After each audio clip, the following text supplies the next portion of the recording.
and you were feeling through some of the things that we've always been taught, like it's better to give than to receive.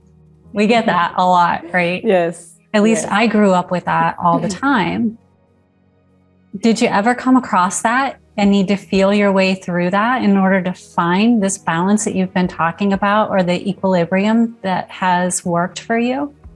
Yes, for sure. And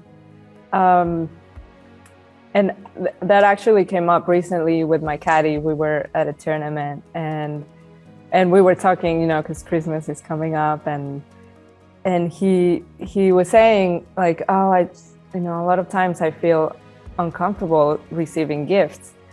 I really like to give gifts, but I don't feel as comfortable receiving. And sometimes these things come through us and you don't know where they came from. And I looked at him and I was like, well, receiving is part of giving. And he just looked at me and was like, I'm going to need a moment with that. And and I was like, oh, I don't even know where that came from. But then another one came through and it was like, the more you receive, the more you can give. And it's like, I think right now the concepts that we've grown up with are being challenged so much in our culture. So a lot of things are showing to work that are almost opposite to what we were taught. I think it's been fun to entertain thoughts that are so different than that. It's better to give than to receive. And I think you were saying, is it possible to give without receiving? And I think the answer is no, because it's always a flow. Like when you give, I think people say that, okay, maybe you're giving a material object, but you are receiving the satisfaction of doing something for somebody else. So, that's receiving in itself. I think we're so used to only counting what the materialized part of things, and that we are not considering the energy we are receiving in exchange. Or, if we can tune into that receiving, I see appreciation as receiving, because it is because you're just appreciating what you have in this moment. And so in that way that you can then give something else in exchange, whether it's energy, time, a smile, or something else. I think we are always in that constant state, and words can be confusing because I don't think it's possible to just give all the time. And we just have to be open and realize that receiving can be really powerful as well, because then we can continue that cycle and that constant exchange. Yeah. And as you said, that whole infinity symbol, I'm going to keep going back to that visual, because it is that. You can't go to one, if it's too lopsided on one side, then you end up with an 8 and not infinity. Right. Or it's very big on one side, and not the other.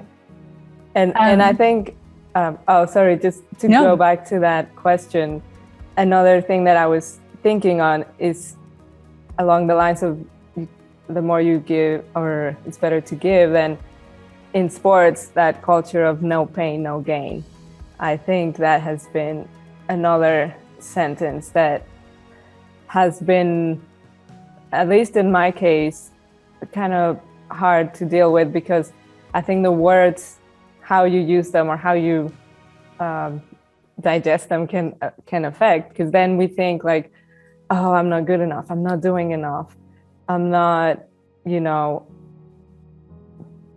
sacrificing enough. And I think that can also block that flow of energy where, not everything is in the actions. And I think it's like we were talking before, it needs to start in our thoughts so that we can then take the actions we desire. But if we are only acting on what we think we're supposed to do, and we're doing it automatically, then it's not as powerful than if it is coming from what our inner being is, guiding us to do. So of course you're going to take action, and it's work you have to do, but it's not just like the mindless work that we grew up thinking we had to do. Oh my gosh, that's incredible. I love hearing that, one, coming from you, because I know you live it. It's not just that you're saying it. I see it in you. I've seen it in you for years. And so it's inspiring from that standpoint, because it gives those who are growing up now and looking forward to desiring a career in your field something different to look toward, right? Yes. Because it has always been, go see this coach, go see this coach, look at the mechanics, look at this. And not that there's anything wrong with that. All of that needs to be included. But what about your connection to the course? Yes. What about how it feels to be in nature as you're doing this? There's all these other components that hadn't been talked about for so long. The energy aspect that you bring to it, that you're now just talking about so openly, so that younger people coming up through, it won't be such a taboo. It won't be like, what? What do you mean? And so thank you for leading the way in that way. Well, thank you for helping me and guiding me through that journey, and helping me to be open to it, because this is something that has just been, all of these are kind of recent discoveries for me.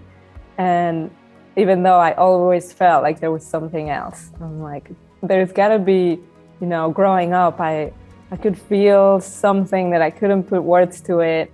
And there was that feeling of inspiration. And so I think the more we can acknowledge that and recognize that that is there, the more we can use it, and we can, enjoy it as part of life, and not so much as an external concept.